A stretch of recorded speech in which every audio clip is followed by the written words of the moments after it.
Maison Adam.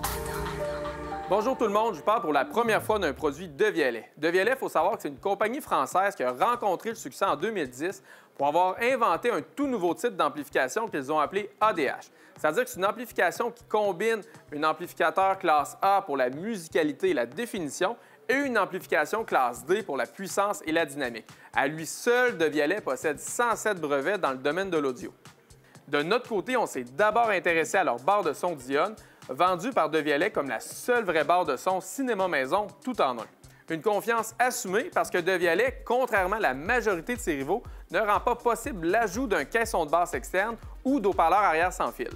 La barre de son Devialet Dionne présente une configuration 5.1.2 canaux, donc la norme. Elle mesure 47 pouces de large, la largeur exacte d'un téléviseur de 55 pouces. Elle pèse 27 livres, ce qui est le double de la moyenne des barres de son, et Devialet parle même de la puissance avec 950 watts RMS. Le nécessaire donc pour alimenter les 8 haut-parleurs de base qui sont dans la barre de son et les 9 haut-parleurs qui servent aux aigus et aux médias nécessaires pour la définition sonore.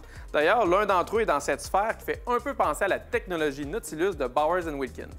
Cette sphère est utilisée par Devialet pour parfaitement centrer les dialogues au centre de la scène sonore et aussi elle pivote à 180 degrés pour offrir la même qualité sonore que la barre soit installée au mur ou sur un meuble.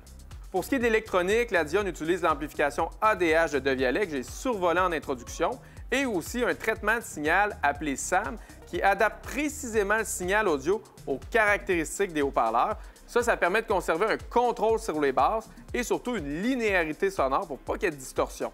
À cela s'ajoute évidemment un système de calibration acoustique et différents modes de son, dépendamment si on regarde un film, on écoute de la musique ou encore si on veut entendre davantage les dialogues. Donc, comme vous pouvez le voir, Devialet utilise des technologies et des composantes audio très avancées qui positionnent la Dionne comme l'une des barres de son les plus haut de gamme du marché. Maintenant, pour vous donner une idée des performances de la Dionne, on l'a comparé à nos meilleures barres de son tout en un, comme le modèle MBO+ de Sennheiser, le modèle ARC Gen 2 de Sonos, le modèle Soundbar Ultra de Bose et enfin la nouvelle Flexus 300 de Klipsch. Si on se penche sur la définition sonore, eh bien, il faut le dire, la Dionne sort clairement du lot. D'abord parce que les barres de son ont tendance à voiler légèrement les hautes fréquences et les médiums en comparaison de ce que peuvent reproduire une véritable enceinte acoustique. Avec la Dionne, ce n'est pas le cas. Le son est précis, linéaire et sans agressivité, ce qui permet de reproduire fidèlement le son d'instruments acoustiques. Elle est aussi particulièrement à l'aise pour donner de la profondeur au son, un élément dont souffre un peu l'MBO+ de Sennheiser qui était jusqu'ici notre référence dans ce domaine. Cette richesse de son ajoute au film, comme à la musique, un aspect enveloppant qui rend l'écoute très agréable et par le fait même améliore la définition générale du son. Par exemple, c'est la seule barre de son à être capable de reproduire aussi fidèlement le son de la contrebasse sur la chanson Birds de Dominique Fils-Aimé et être capable de varier aussi bien la tonalité des graves sur les séquences d'action comme celle-ci. Pour ce qui est des ambiances cinéma maison, c'est encore une fois excellent. La barre de son Dionne surpasse la Smart Ultra de Bose et également l'ARC Génération 2 de Sonos. On trouve une diffusion sonore encore plus large et une précision dans les effets cinéma encore plus poussée, surtout en ce qui a trait aux ambiances Atmos. Une séquence d'action comme celle-ci est d'ailleurs particulièrement éloquente.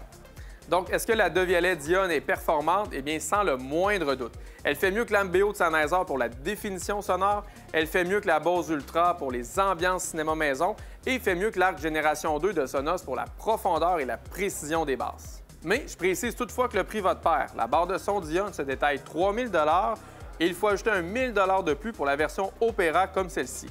Un prix similaire à un ensemble complet 5.1 de Bose et de Sonos. D'ailleurs, pour les amateurs de films qui se poseraient la question, oui, il est préférable d'opter pour un ensemble 5.1 canaux avec sub détaché et enceinte arrière pour avoir l'immersion la plus complète. Mais pour ceux qui recherchent la meilleure barre de son possible, sans caisson de basse externe et haut-parleur arrière sans fil, la Dionne est sur son X et risque d'être dure à déloger. Si vous avez aimé cette vidéo, je vous invite à nous suivre sur nos différents médias sociaux ou encore de visiter notre page web maisonadam.ca.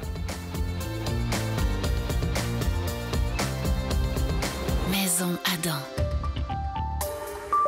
Bienvenue dans la technologie.